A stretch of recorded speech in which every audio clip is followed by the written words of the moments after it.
Tiniyak ng liderato ng Philippine National Police na anumang paglabag ng sinumang pulis sa kanyang tungkulin ay agad na aaksyonan ng mabilis at naayon sa batas. Itong idiniin ni PNP Chief General Romel Francisco Marbil matapos mag-viral ang naarestong pulis na si Police Staff Sergeant Colonel Jordan Marzan na nakatalaga sa QCPD Station 2 na nakuhanan ng video na sa pilitang pinasok ang isang pribadong tahanan at umano'y nanakit ng menor de edad habang lasing. Ayon kay Marbil, ang ginawa ni Marzan ay malinaw na paglapastangan sa tiwalang ibinigay sa pulisya ng taong bayan.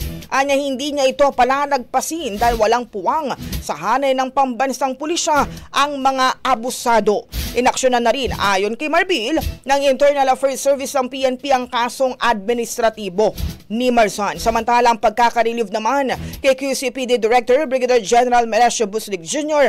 ay malinaw na pagpapatunay ng command responsibility ay isa anyang paalala na ang pananagutan ay hindi lamang para sa kanyang mga tauhan kundi nagsisimula mismo sa mga namumuno sa PNP. Ang bahaging ito ay hatid sa atin ng Mom's Love ES1 Capsule. Simulang tuparin ang pangarap ng iyong anak. And starting now,